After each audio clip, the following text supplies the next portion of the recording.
Assalamualaikum warahmatullahi wabarakatuh.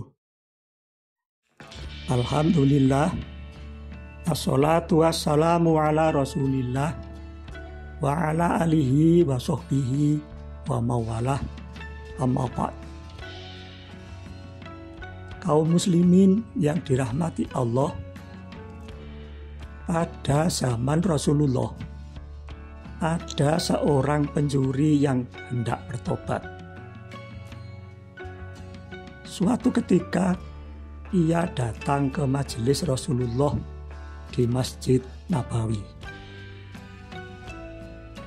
Dalam majelis itu Rasulullah bersabda antara lain, barang siapa meninggalkan sesuatu yang haram karena Allah, maka suatu ketika ia akan mendapatkan yang haram itu dalam keadaan halal.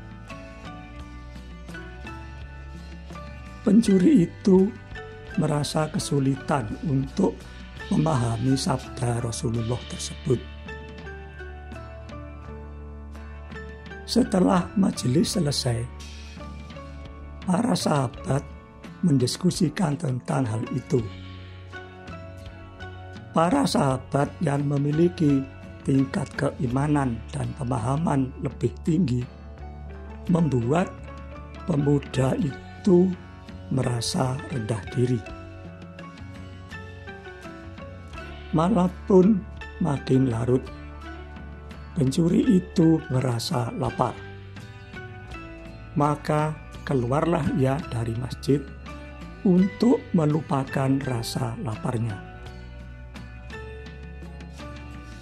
Ketika memasuki sebuah gang, ia mendapati sebuah rumah yang pintunya agak terbuka. Nalurinya yang tajam, walau dalam keadaan gelap, ia bisa melihat bahwa pintu rumah itu belum dikunci. Maka terjadilah perang batin pada diri pencuri itu. Mencuri? Tidak. Mencuri? Tidak. Aku tidak boleh mencuri lagi. Aku sudah bertobat. Namun tiba-tiba kunci bisikan hati. Wahai pencuri,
menegur halus dari dalam kamar.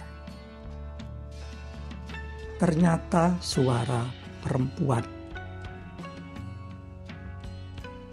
Ketika melihat seorang perempuan tergolek di atas tempat tidur, timbullah niatnya yang kurang baik.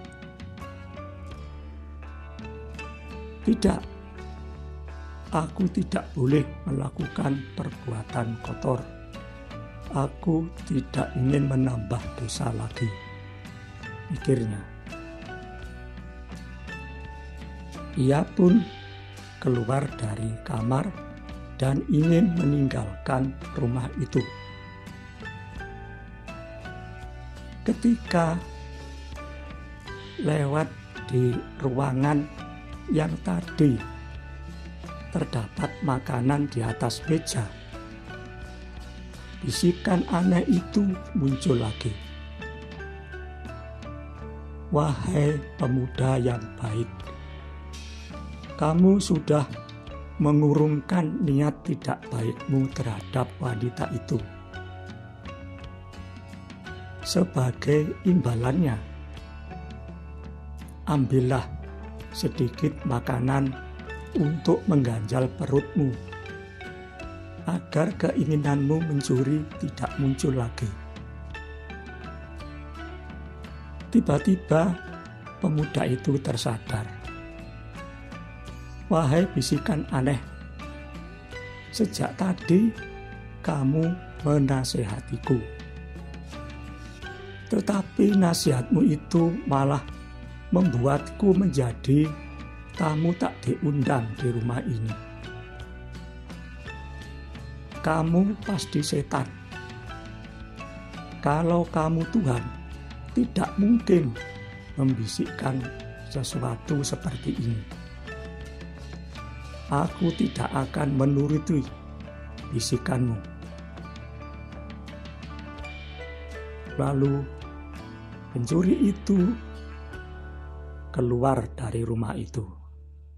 Ketika sampai di depan pintu, ia mengetuk pintu itu dengan keras dan mengucapkan salam.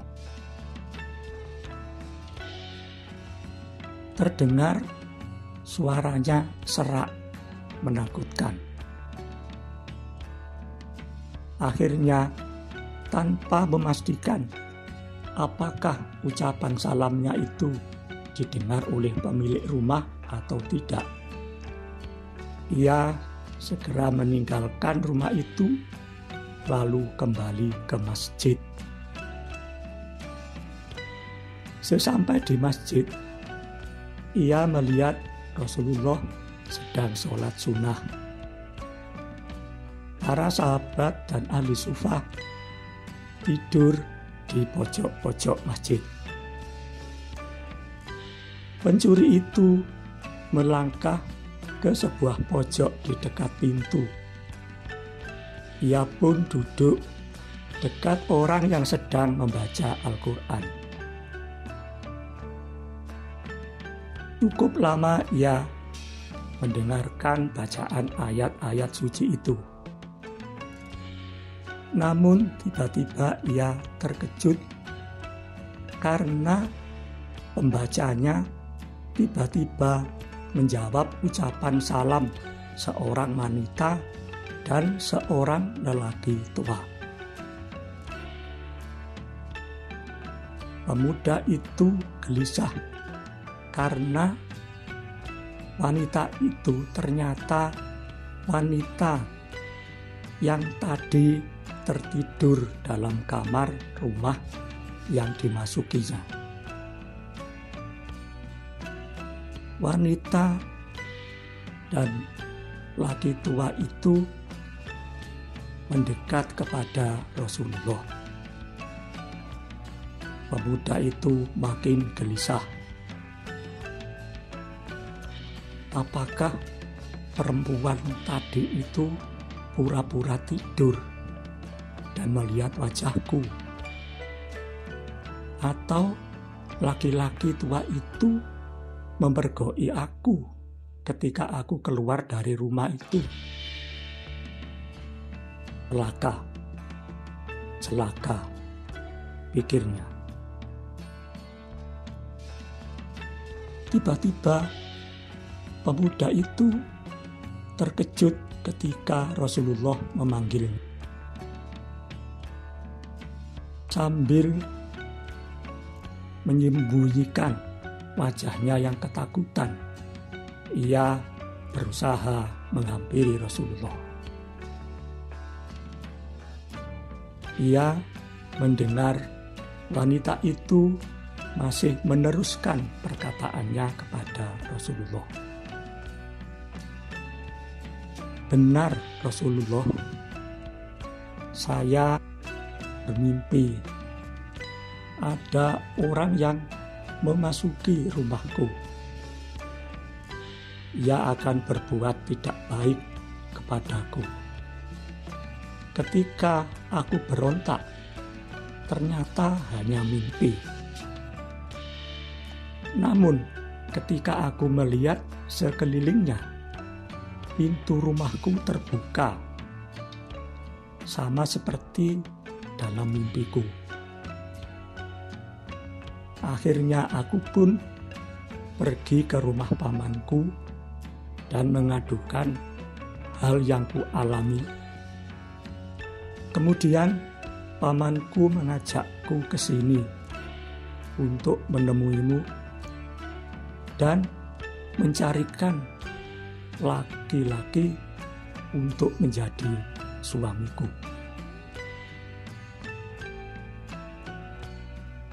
Rasulullah memandang pemuda itu lalu bersabda, "Karena tidak ada laki-laki yang bangun saat ini kecuali engkau, maka aku tawarkan kepadamu, maukah engkau menjadi suaminya?"